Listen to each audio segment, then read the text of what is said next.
Welcome to the City Club of Eugene's January 27th, 2023 program, Downtown and Update on Development. This is the 16th program of our 2022-2023 programming year, and today the City Club comes to you live from 5th Street Market District in the heart of downtown. My name is Karin Knutson and I am City Club's president. Welcome to everyone here with us today and listening. It's a pleasure to have you here. For almost 30 years, the City Club of Eugene has been delivering our mission to build community vision through open inquiry by coordinating weekly programs on topical, engaging community issues. The City Club of Eugene creates the space for civil discussions about civic issues, and we are among the most active and influential civic organizations in the state. Today, we turn our attention to Eugene's downtown. For those of you who joined us for last week's program on electrification with eWeb General Manager Frank Lawson, today's program is either a part 2 or a book 1. 2 weeks ago, the emerging deal to relocate Eugene City Hall to the eWeb headquarters building along the riverfront was announced. This past week, January 25th, the City Council held a work session on downtown priorities and development tools and reviewed feedback from community workshops and downtown stakeholders. And today, we'll have a chance to engage some of those issues, some of those questions and ideas about the future at the center of our city. What is important for everyone to know about Eugene's downtown right now? And what do we need to do differently in the city center if we'd like to see downtown improve? Support for the City Club of Eugene is provided by our members and both business and in-kind sponsors. Our diamond sponsors are Kaiser Permanente, the University of Oregon, Peace Health, and Lane Community College, and we appreciate support from the City of Eugene and Lane County. You too can support City Club's mission and our weekly programming by becoming a member at our website, cityclubofelugene.org. We invite you to join us at City Club programs and to hear directly from our local, national, and international experts on current local events. And we also encourage you to ask questions of our speakers every week, and today is no different. We'll have a City Club Q&A session after our speakers' remarks. Thank you to Mary Layton for coordinating today's program, and she'll now introduce our topic and speakers. Mary, welcome.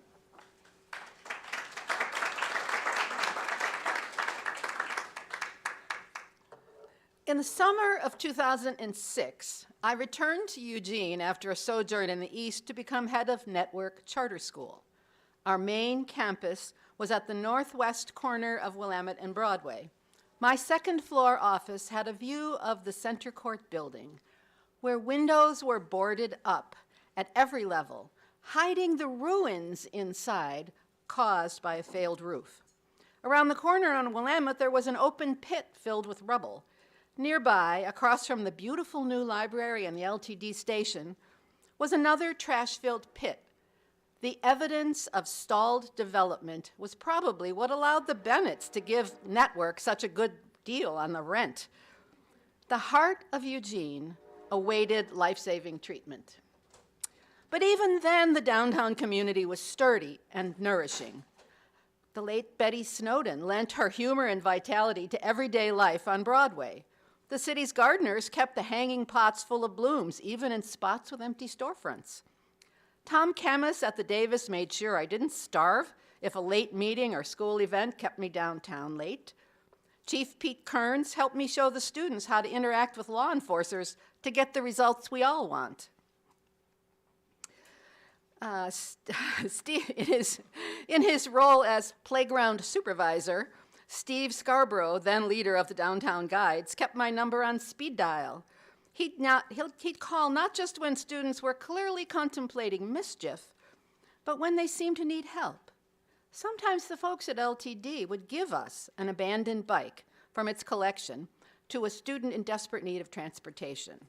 And during one 2-week period of temporary school homelessness, Randy Groves let us use a room at the firehouse, and Jean Tate shared the Tate's first-floor parlor to hold classes while we made emergency repairs. Our school library was the public library full of endlessly helpful people. Network leaned into this sturdy, generous, and kind community, which was operating for a moment in somewhat sketchy physical environment. Among the folks who helped me understand the process of downtown development was Nan Lawrence, who was the city's senior planner. I remember taking a walk with her once because that was how we could squeeze one more meeting into a day, and listening to her talk about the vision of downtown. Today you will hear from Nan. She retired from the position of senior planner for the city of Eugene, where from 1997 to 2017, her work focused on downtown planning and development. She was the primary author of the Downtown Vision, the Courthouse District Concept Plan, the Eugene Downtown Plan, and the criteria for redevelopment of the eWeb Riverfront. They might have to bring her back. She served as a leader in the Oregon Humanities Conversation Project, facilitating gatherings across the state to discuss how a city's downtown core reflects the community's values, culture, and aspirations. You will also hear from Eric Brown, the current manager of downtown Eugene. I recently attended one of the many meetings held to solicit input on downtown development and heard Eric speak. I thought we all needed an update on the plans, but he asked me to wait until he had a chance to share his team's thinking with the city council, which he did just Wednesday, so the news is still fresh. Eric has been the city of Eugene's downtown manager for almost 4 years. He spent the 3 years before that in the planning division, where he had led neighborhood planning and communication efforts. Throughout his career, Eric has focused on sustainable urban development and the public processes that support decision-making. I give you Nan Lawrence.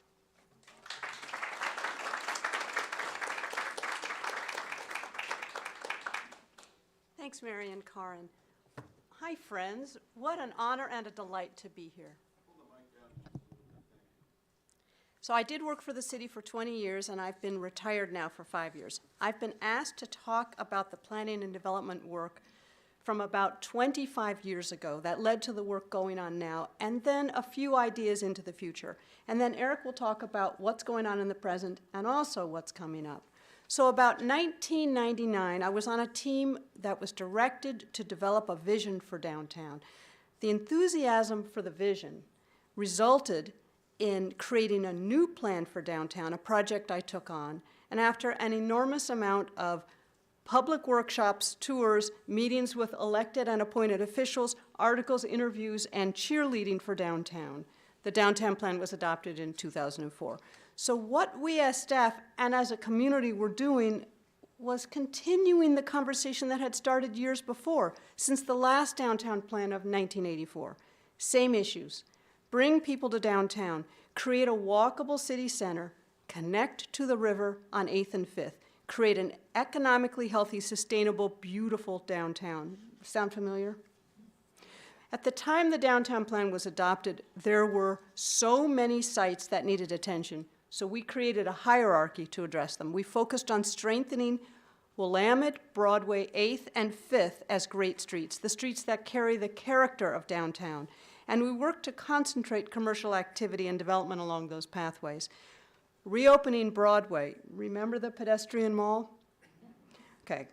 The goal was to repair the urban fabric, the gaps in activity, specifically around the intersection of Broadway and Willamette, and radiating out from the core.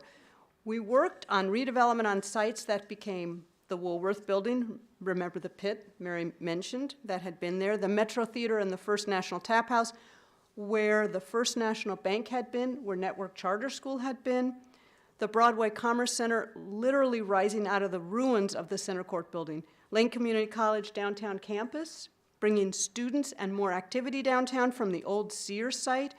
We worked on Capstone on the former Peace Health site, as well as 2 rounds of trying to get Whole Foods to land so there would be a downtown grocery store that would promote walkability and housing. We also did code changes that allowed development at the 5th Street Market to go forward.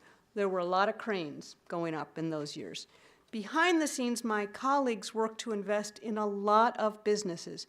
Avant Assessment, trying to create jobs, sustain economic activity, restaurants, Sizzle Pie, The Barn Light, Killer Burger. Some of those restaurants have left, but they left behind the infrastructure, and new restaurants are now moving into those places. So along with trying to fill the gaps downtown, we worked to initiate major transformative pieces to reshape the possibilities for downtown, starting with the eWeb Riverfront. At the time we started working on the downtown vision, The property wasn't seen as part of the downtown core, but it was a key part of the downtown vision and the downtown plan. Karen, I'm looking at you. Many of you have worked on these plans.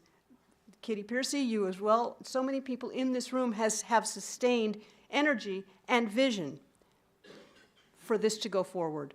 So eWeb, everybody wanted it to be a part of the downtown area, but it wasn't, and it was hard to get there.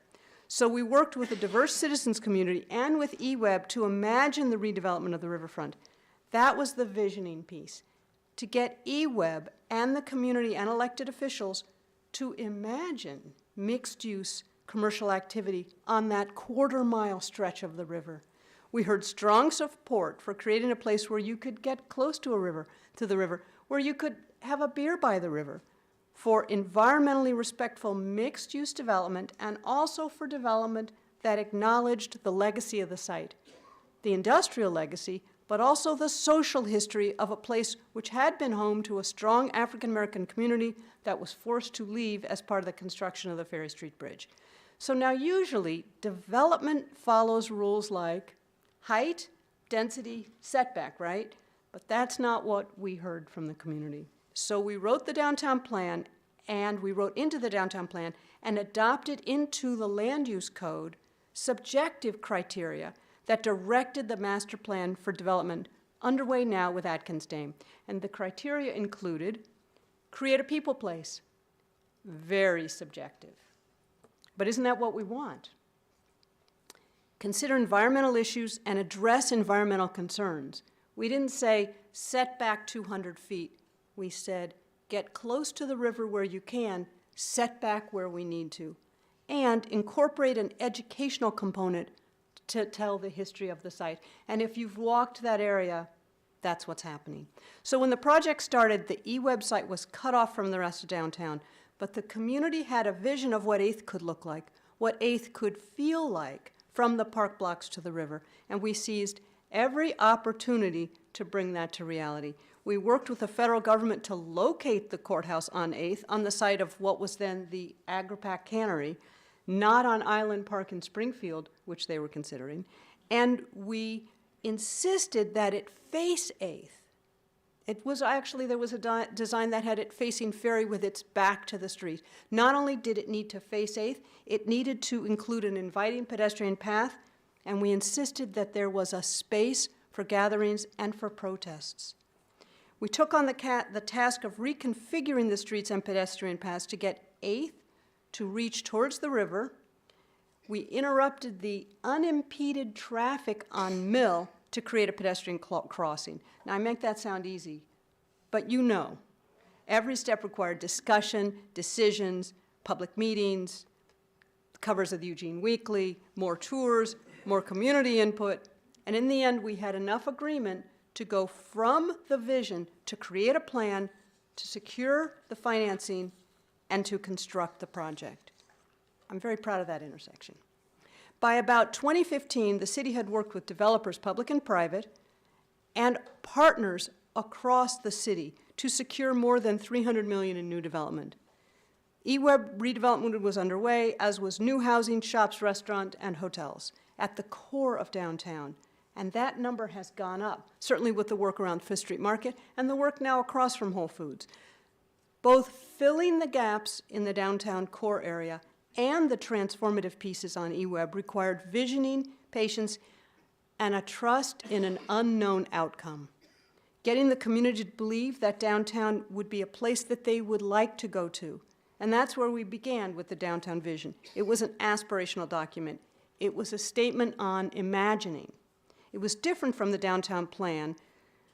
What we did with the downtown plan was to engage the community in articulating the key next steps, the action items, and many of those are going forward, and we're going to hear more about those. We're continuing to implement the downtown plan, and we've kept the vision of a vibrant downtown moving forward, but much has changed since we started the work, nearly 25 years ago. And the work of imagining the future has to happen over and over and over. So moving past the present, which we'll hear about, and into, say, the next 25 years, I have a few ideas. First, if City Hall goes on the e-website. The essential diagram of downtown changes. What an opportunity to bring people to the river. We still have our historic Great Street, Willamette, which locks us into our history and our geography, and we have to keep filling in the gaps downtown. But the other Great Street is really the river and the riverfront path. So we need to make a stronger connection between downtown and the river wherever we can. We're already doing this on 8th and 5th. What more can we do? What tells you that when you're on the river, you're next to a great city? And what tells you when you're downtown that you're next to a great river? Hugh Pritchard said that 25 years ago. It still resonates. So what should we do now so that 25 years from now, we're so glad we did? What would our children say? Another idea, inclusion. Minority-owned businesses are critically important investments downtown, and places that provide services are destinations. An example is Glamour Girls, that is now owned by Betty Snowden's daughter, Cassandra. This business brings a whole community downtown. Embrace that. Also, inclusion in terms of geography. Willamette is a great street running from butte to butte, but Coburg Road and River Road reach deeply into our community to the north. What are those corridors like when they reach downtown? How about the path from the airport into downtown on 99? What if we made a tree-lined corridor from the airport that ended at the Holt Center? What brings people from our entire community downtown? Besides serving as an economic driver, what makes downtown matter all across the community? Third, unfinished business. Can you imagine a more vibrant, active, safe Kesey Square? Can you get control of the underutilized property directly to the south that kind of looks like a rug store but isn't active? We couldn't get there, but we could imagine it. It's a key piece in creating the vitality and the walkability that we want downtown. What if there were downtown housing there, multi-story, right down the street from the DAC, size pizza now across the street, commercial services on the ground floor that's spilled into the plaza with eyes on the square. So when you listen to Eric's presentation about what is happening right now, and there is so much going on, think about a vision for the future. What else could we begin to imagine while we're moving forward with all the projects in play? I challenge you to think about this, to stay engaged not just in terms of implementation, but in terms of imagination. And we'll see where we go in 25 years. Thank you.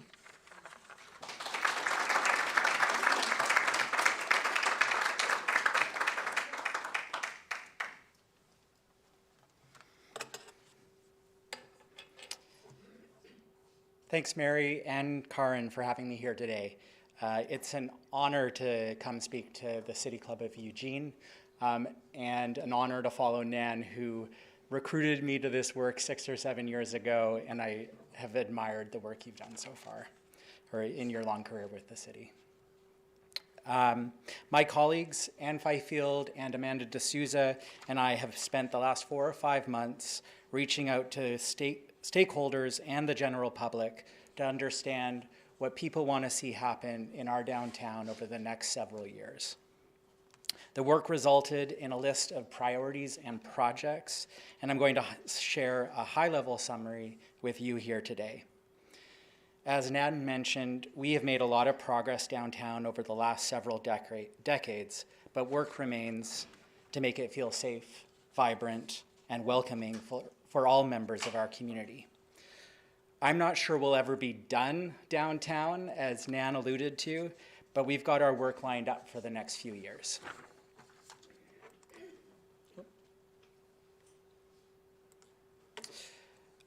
I want to start by grounding us in an answer to the question, why does downtown matter? Some of you may be familiar with the work of Joe Minicozy. He's a consultant who leads an organization called Urban 3. The city of Eugene worked with him to map property tax revenues on a per acre basis. When we look at the map that resulted from this work, downtown stands out as an economic and fiscal engine for our community. On a per acre basis, downtown generates more property tax revenue than any other part of our city. And this is an important thing to consider, particularly in these times. But it's not just about the property tax revenue that pays for community services like parks, pools, police, fire. It's also about the big community challenges that we're facing in our community. Climate change and the housing crisis are two things that we think we can address in our downtown.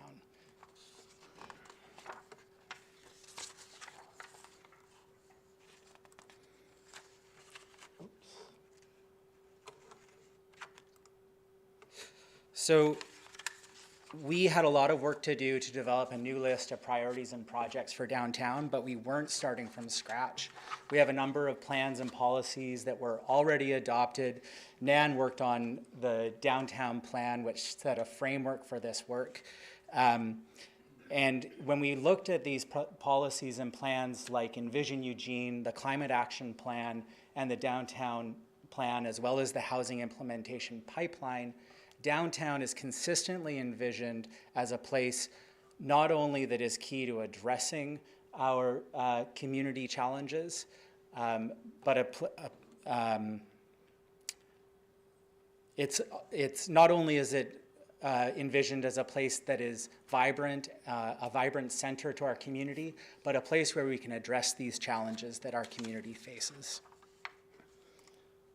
We engaged over 2,000 people in this community process, and we had a relatively short amount of time to do it. We started by interviewing key stakeholders downtown, like Downtown Eugene Merchants, Downtown Eugene Incorporated, the Chamber, as well as Onward Eugene, and arts and entertainment workers and social service providers. We wanted to make sure that our list of priorities and projects was grounded in the expertise of people who live and breathe downtown. From there, we moved on to focus groups. We held 4 of them, one of which was focused on members of the LGBTQ and BIPOC communities. Finally, we hosted an open house and community survey. We received over 1,200 responses to the community survey that we sent out.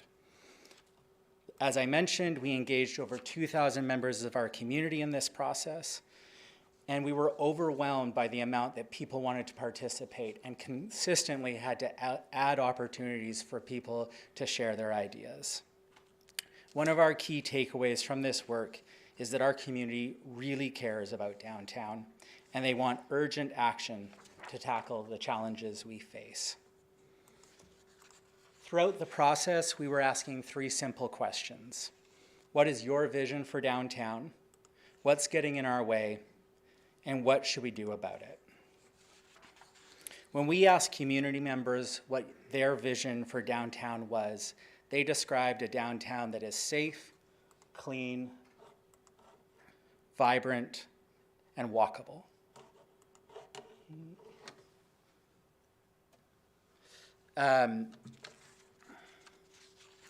And central to everyone's description were people. As Nan talked about, it's these relationships that we have in our downtown that make downtown vibrant. When people describe the downtown of their dreams, people shopping, people eating in restaurants, people going to and from work, and people living downtown were central ideas that they proposed. In 2016, the city worked with Project for Public Spaces to reimagine 4 downtown spaces. And one of the refrains that sticks in my mind from that work is that people attract people. Our community used words like bustling, active, lots of things to do, and a 24/7 neighborhood to describe the downtown they wanted. But downtown is unsafe, dirty. Okay, I'm gonna skip the slides.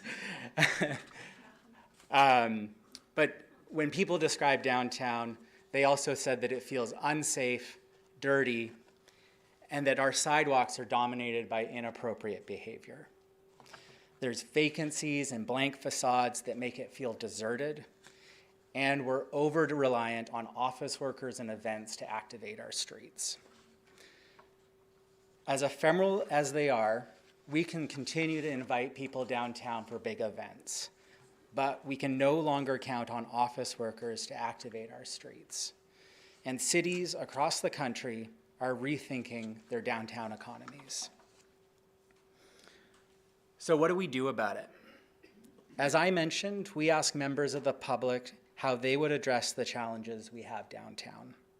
And we grouped their responses into 6 broad categories: housing, public safety, social services, commercial activity and development, public space and mobility, and events and culture, with housing, public safety, and social services rising to the top. I want to give you just a taste of some of what people said on these topics. The quotes that I'm going to share with you come directly from the survey responses. I love Eugene. I've worked downtown for more than 10 years and no longer feel safe. Let's focus on mental health and addiction services so folks can be well. Low-income housing, please. Another respondent said, the perception of safety downtown should be #1 priority. Everything else flows from this. And again, someone said, housing, housing, housing. All of the rest will solve itself. The challenges downtown is experiencing are not limited to downtown, said one respondent. They're issues that pervade our entire community. I think this last quote puts into context how the challenges we are facing downtown are not unique to the center of Eugene. They are challenges that we face across our community, but they show up in our public spaces like sidewalks and parks, and they have a disproportionate impact on downtown. We also ask people to locate the biggest challenges and opportunities on maps that we handed out. When we collate their submissions, we see that the nexus of concern and opportunity is in the 3 blocks adjacent to Kesey Square along Broadway. The demand for intervention and the opportunities tend to dissipate as you move away from that key intersection. I want to focus on housing just for a moment because it emerged as a top priority and because it's the direction our peers in other cities are headed when they start rethinking their downtowns post-COVID. This may or may not come as a surprise, but downtown has a relatively low density of housing units. Looking at the downtown plan area, the area that Nan worked so hard on, which extends to the riverfront, south to 13th, over to Lincoln, and north to the Butte, there's a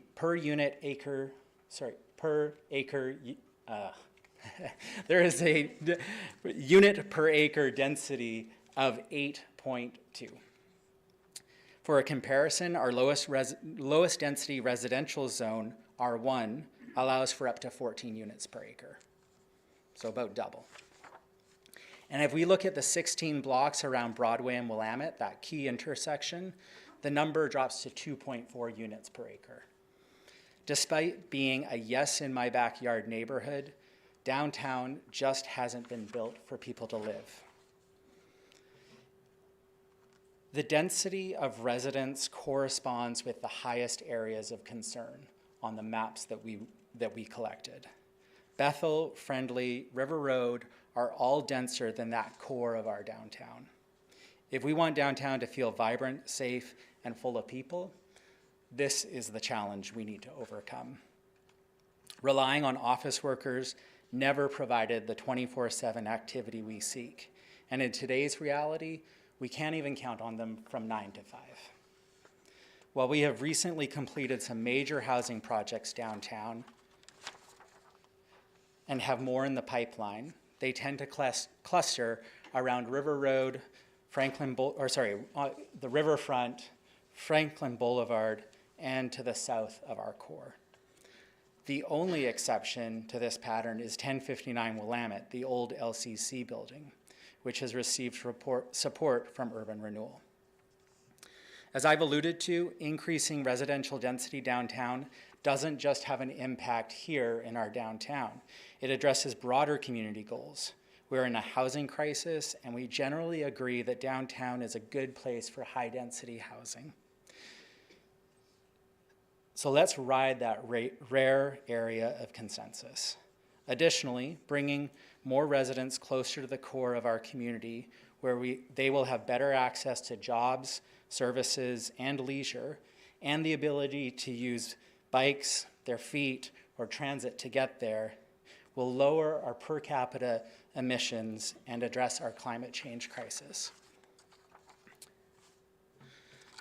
We received over 120 ideas of how we can overcome the challenges we have downtown and seize on opportunities, and we are in the process of sorting and analyzing them. I spent a fair bit of time talking about housing because we think it's the future of our downtown. Downtowns go through natural ebbs and flows. Before suburbanization, they were retail centers where people shopped for goods and services. They became central business districts filled with office workers from 9 to 5 after suburbanization. Now we're standing on the edge of the next reinvention of downtown, and cities across the country and community members right here in Eugene think housing is the way we're going to bring activity back to downtown while addressing community-wide priorities. We heard lots of ideas of how to encourage housing, including developing new incentive programs and improving the ones we already have. Similarly, we received a lot of ideas about how we can address the two other top priorities: social services and public safety. Increasing police presence, changing the physical environment to deter crime, and expanding behavioral health services were all ideas that came to the floor. We have already started reaching out cross-departmentally and to external partners to figure out what is already being done and what we still need to do to address these challenges. It's clear that we need to act now to address real and perceived safety downtown for all members of our community. In addition to the proposed solutions for our top priorities, we received suggestions about improving lighting and public spaces to enhance beauty, safety, and functionality. There were also a number of suggestions around mobility and improving infrastructure to support people getting around by bike, wheelchair, and foot. On the topic of commercial activity, we see housing as a critical need to support local economic development and downtown businesses. But there were also suggestions about how we can provide direct support for entrepreneurs and investors. And finally, participants had recommendations about downtown events and programming, particularly events that would represent the diversity of our community. All of these ideas will be considered in the next steps of our process. So our community is passionate about downtown, they care deeply, and they want urgent action. Our next step is to organize an action-oriented staff team to analyze and evaluate all of the ideas that emerge from this process. We'll also need to identify sources of funding if we can't reorganize resources and reprioritize existing work. One of the questions we'll have to ask is whether an action is something that we can achieve by reprioritizing our work, or does it need a new funding source before moving forward, which is part of the reason we presented to the Urban Renewal Agency Board on Wednesday. On Wednesday, we asked for direction to draft an amendment to the Downtown Urban Renewal Plan that would support these priorities. Council supported the recommendation unanimously.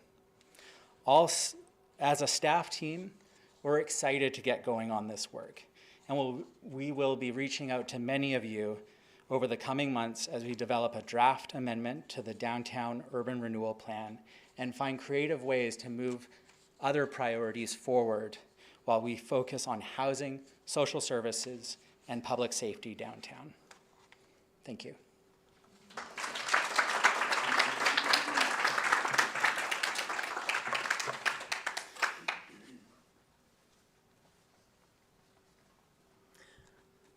Thank you, Nan and Eric. We will begin our Q&A with our speakers in just a moment on today's City Club Downtown, an update on development.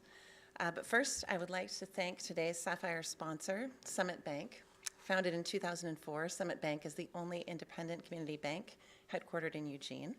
Summit Bank is Oregon's business bank, and Summit's mission is to be the best community bank for business and professionals. You can learn more at sbko.bank. And thank you to today's gold sponsors, Sacred Earth Botanicals and Ferguson and Fife Dentistry. We appreciate your support so much. Also to our in-kind sponsors, KRVM 91.9 Radio, Pack Info and Simplified Computing LLC, and Dotson's Photography. Finally, a special thank you to our award-winning public radio station, KLCC FM 89.7, for airing City Club programs on Monday nights at 7 p.m. Hello to all of you listening right now. If you are part of one of those many thousands of households that are tuning in on KLCC, we love that you are here with us as well. You can find all recent City Club programs archived on KLCC's website, as well as on the City Club of Eugene YouTube channel and as podcasts. So now we'll take just a couple of minutes break to formulate questions for our speakers and rearrange a bit on stage, and we'll have them back.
Welcome back to the City Club of Eugene and today's January 27th program, Downtown, an update on development. We are at the beginning of our question and answer period. I can hear that there are a lot of questions in this room. Please do come up and ask those questions because we also have those questions coming in through email and the live stream. And our first question today is from Katie Hall. Katie's question is, I think for the both of you. A lot of investment has gone into downtown, and progress has been made in supporting development in downtown. However, at the same time, decisions are being made to move critical services out of downtown: police, fire, and now City Hall. What is the plan to support economic vitality in downtown without public employees and services contributing to its vibrancy and economy? I can jump in. Please. Yeah, I would start by saying that the Holt Center, the library, the Atrium Building, Muni Court, all of these public institutions aren't going anywhere, right? They are part of downtown and continue to provide vitality. There are decisions being made. I should say that no decision has been made yet on City Hall. There's just direction for staff to begin negotiations with eWeb. But as that movement happens, I think it opens up a whole lot of opportunities in our downtown as well. I think the project of building a City Hall in our downtown was never a sure deal. And my worst outcome would be ending up with a vacant lot behind the brand new Farmers Market Pavilion that just stays as we try to decide what to do about our City Hall. And so by making this one decision, it allows us to make a whole raft of other decisions that can advance the priorities I was talking about earlier. So I think about housing and that 24/7 neighborhood we want to see in our downtown. I think that's where we got to focus. This is an important enough question that I'm going to add a little bit too. Projects like what's going on at Fifth Street Market, what Brian Obie has done in that alley where it's so active and there's so much to do and galleries and places to eat. City Hall isn't as much a driver of arts and culture. We need to make it be more of one. But really, the activity that comes from the places that Eric has mentioned and the farmers market, the activity centers, we need to strengthen, support, and add more to support that 24-hour downtown, to support a living downtown. Thank you. Kitty Piercy, City Club member, former mayor of Eugene. I wanted to first say I remember carrying around a gold shovel just to put a little thing on the handle of the shovel that said, one more project done. I had a whole bunch of them down the handle. So I feel very much a part of what you guys have been working on. But what I wanted to say is to add the prior conversation or the prior question is what I'm concerned about in your conversation. Sometimes the public's a little slow at understanding the changes that are happening to them. They keep wanting to rely on the things that they feared or cared about before to sort of guide what they're doing next. So I'm just thinking that people aren't doing business in offices as much anymore. All of that is changing. Whether we build something or don't build something, they're moving out of office buildings into other places. The same thing goes with shopping. People don't shop the same way. It wouldn't matter how many stores we built because people don't shop the same way. So there's a whole kind of cultural, environmental thing that's happening, not just here, but in the entire nation, that we kind of have to get out in front of. And I don't know who we have to have conversations with, and I appreciate all the work that you've done. I know how hard it is. I appreciate all that you guys do. I just want to say there's something about looking out into the future as everybody's changing the way they're eating, the way they're living, the way they're working, the way they're shopping.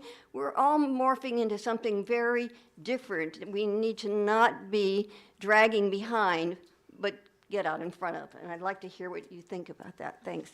I'll go first on this one. Yeah. I had two recent experiences downtown that told me, I'm going to answer this personally, how I think about what I want downtown. One is First Friday downtown. So my son was in town, we went to Oregon Social Learning Programs because they had an exhibit, then we went to the New Zone Gallery, then we went to the Karen Clark Gallery. We saw the Adam Grosowski show, which was fabulous. But last summer, we had tickets for the World Track and Field, but one night we didn't have tickets, and we just went down and we sat around with people that we didn't know and watched on a big screen and felt to be part of a community. So I'm thinking about both of these in response to your question, because things are changing. I'm going to take it away from myself. What is it that we want downtown? People come downtown for an experience that they don't get elsewhere in the community. They certainly don't get it at a mall. They don't get it at home at their computer. What is it that we want downtown? And one of those things is the moment of coming together. And that definitely looks different these days. Gatherings are different these days. But I think that there's something that we are looking for that can only really happen in the center of the city. The other thing is that the fact that so many people are talking about downtown, even regarding the eWeb decision, we're all now back talking about downtown because we're talking about something that we want, even if we haven't figured out exactly what form it's going to take. That feels positive and hopeful to me. Yeah, I think I would just agree with the comments of the questioner and what Nan has said. I mean, we are sort of staring at this future that is uncertain, but we know that, you know, we need to deal with climate change. We need to deal with our housing crisis, and people still really care about downtown. We still want this vibrant center where people can connect in a way that they've been craving. And we've got great outdoor spaces to do that in. We've got a concentration of businesses, and now, going into the future, hopefully a concentration of residents that will provide that 24/7 activity. So, Joel Corin, City Club member. First, a comment. I think maybe in order to enhance the discussion, there should be an agreed-upon definition of what's downtown. Is downtown near Broadway and Willamette, or is downtown now moving out to closer to the river? But I know it's not a done deal, and you've had almost a week. So what's going to what's going to happen with the area that had been designated for City Hall? I mean, I think that it becomes this blank canvas with an ability to be creative. I think the future of downtown is in residential, so I would love to see a big, tall building with a bunch of homes in it, and some sort of active use of the ground floor that complements what's going on at the farmers market, and that helps us stitch together these two what feel like disparate parts of downtown, right? We have one downtown plan with one downtown boundary, but we still psychologically, emotionally feel like they're two very different places. I overheard City Club a couple of weeks ago, and Brian Obie was talking about this being the new downtown, and he was kind of pushing that off. He said, no, we are part of the greater whole, and our success is downtown's success, and we want to share across 6th and 7th with what's going on here. So I think you're right. Let's start imagining our downtown as a cohesive whole and make the physical changes that we need to get over the psychological barriers. Thank you. So one question, Mary Layton, one question came up at a table, and I'm curious about it myself. If you include the riverfront in our concept of downtown, how are you going to get people over there? I mean, right now you could, well, get hurt at the very least getting through the traffic and over so in your imagination, what are some of the ways we can get from here to there that feel comfortable and fun and not scary? Go for it, Nan. Okay, this problem has been with us for quite a long time, but we've been trying to get back to the river We were started out this community by the river. We've been trying to get back there for as long as we moved away from it. So that this is not a simple answer, but this is the moment where imagination and practicality kind of need to merge. So we did put in the crossing along 8th. We haven't quite figured out, I say we, but it's really, we are all the we here, and in addition to staff, getting to actually the river, finishing those roads, finishing those paths, and laying out what's now in place, the road work on the eWeb site. 4th and 5th, when you are at the 5th Street Market and you take 5th all the way across, and it's a pedestrian path, you go over the railroad, and then the river is in front of you, and activity hopefully will be in front of you. So chance and circumstance affect the greatest plans. So we are going to work on this. We're going to continue to work on this. But I'll tell you what I'm doing, now that I don't work for the city. I just walk those paths. I walk on those streets, and I get myself there because activity attracts activity. And the other thing is that the speed of walking, strolling, is a really good metric of urban health. And to see people strolling towards the river or along the river or running along the river means that people are finding their way there. And the more activity that we have, the easier, the more fun it will be for people to get there. But not a simple solution. Betty Taylor, lapsed member of City Club. I was a charter member, but I'm not a member right now, and former city councilor.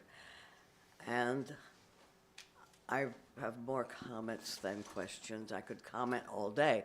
But a friend said to me, taking City Hall out of downtown will suck the life out of downtown. I'm interested in your response to that. And I tend to agree with him.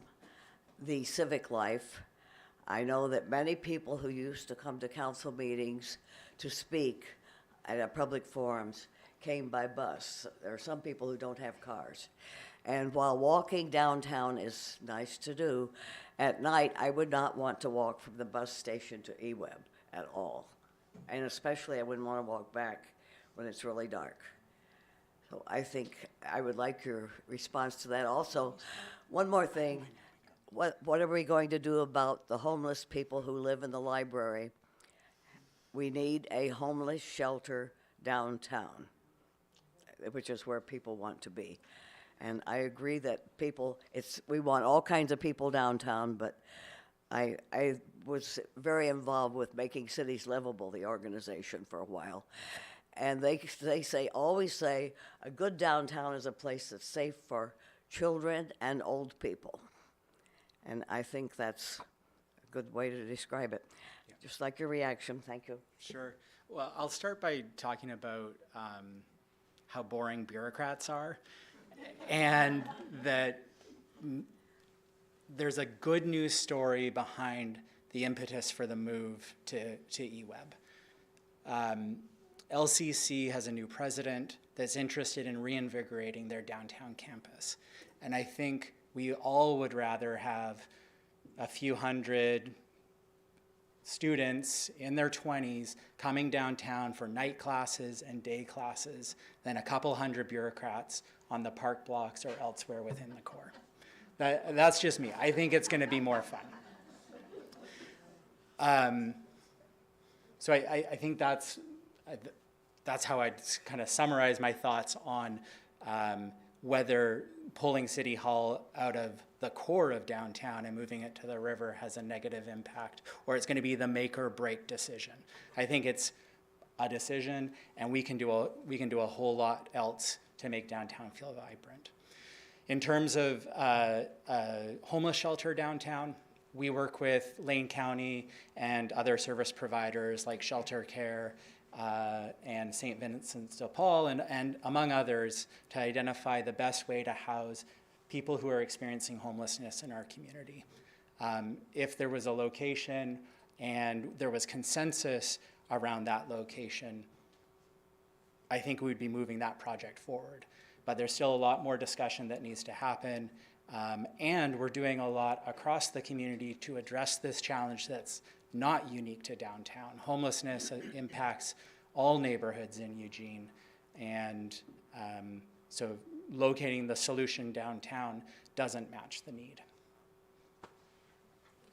Sharon Reed, City Club member. I have a quick comment and a question for you. First, I was one of the participants at the farmers market input session, and it was so interesting to have our little stickers that we could move around and your wonderful staff to answer questions. So great energy, and really enjoyed that opportunity. Thanks for coming. My question is, I agree with the focus on increased housing downtown, but my question is, what clear oversight will be provided so that infill housing will not become box canyons or the eyesore, at 13th and Olive, and other vanilla buildings that could be anywhere in the nation? Same look, same squared up canyons.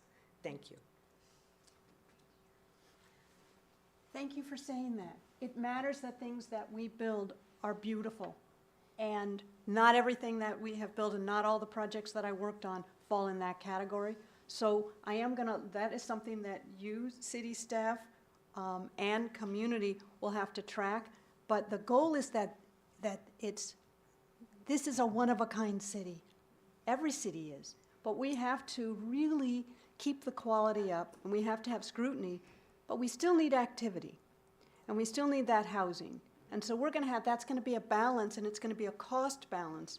But one thing I would do is to engage the architecture and design community in pulling into that discussion, so that there's not so much scrutiny and oversight, but participation and collaboration.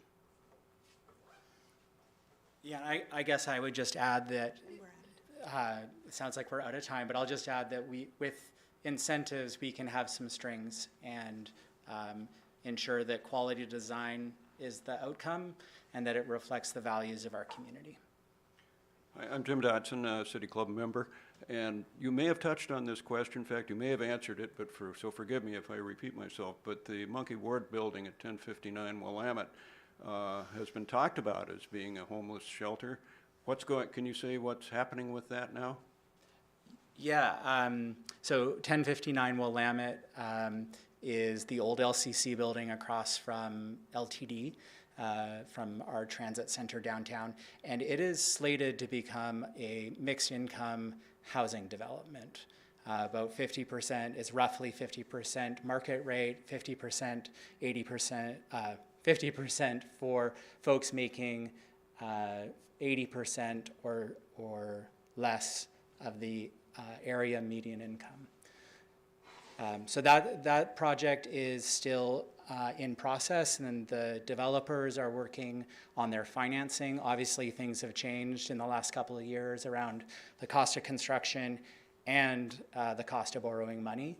And so they're working on that, but they still have a lot of energy and enthusiasm to get housing units out of the ground at that location. So it's an exciting one. Nan and Eric, that is all the time we have for questions today. So thank you all, both of you, for joining us at City Club.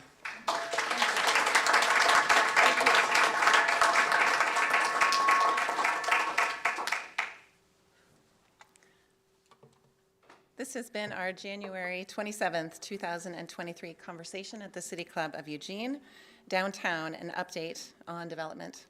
Before we say goodbye and thank our speakers one last time, I would like to recognize City Club's Diamond sponsors.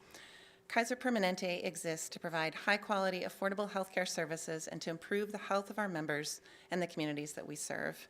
You can learn more information at kp.org. The University of Oregon has helped Oregonians to question critically, think logically, reason effectively, communicate clearly, act creatively, and live ethically since 1876. And you can find more information at uoregon.edu. Peace Health has been proud to serve Eugene, Lane County, and beyond as your hometown healthcare partner for more than 80 years. The Peace Health mission is to keep you and your family healthy. Please learn more at peacehealth.org. And Lane Community College transforms lives through learning. LCC provides comprehensive, accessible, high-quality educational opportunities that promote student success and you can find more information at lanecc.edu. Thank you also to the City of Eugene and to Lane County for your support of City Club's programs and mission. Next week, on February 3rd, join us at City Club at the 5th Street Market, and we turn our attention to 75 million millennials, the largest generation in American history and one that has been called the demographic bridge to America's more diverse future. Of those 75 million, City Club will welcome 2 recently elected city councilors and a dynamic local professional. Very much looking forward to this conversation. All ages are welcome, all generations are welcome, and we hope that you will be here with us. The following week, on February 10th, the City Club of Eugene will welcome 3 school superintendents of the 3 major districts in our metro area for a program called How the Pandemic Made Schools Even Better. Andy Day of 4J, Todd Hamilton of Springfield Public Schools, and Craig Sproles of the Bethel School District will join us to talk about the impacts of the COVID-19 pandemic on local education, but especially to share what we learned and how that experience is informing education, programs, and planning going forward. It'll be a great discussion. If you have a suggestion for a City Club program or you think that there is something we should be talking about in our community, please make that suggestion on City Club's website, cityclubofeugene.org. All of those suggestions go directly to our program committee, who is every week excited to hear what the community is interested in talking more about. We welcome everyone to join this conversation, and if you have a question for a speaker or an upcoming program, you can also submit that by email, info@cityclubofeugene.org. Thank you all for being with us here today, and thank you again to our speakers, Eric Brown and Nan Lawrence, for joining us at the City Club of Eugene today.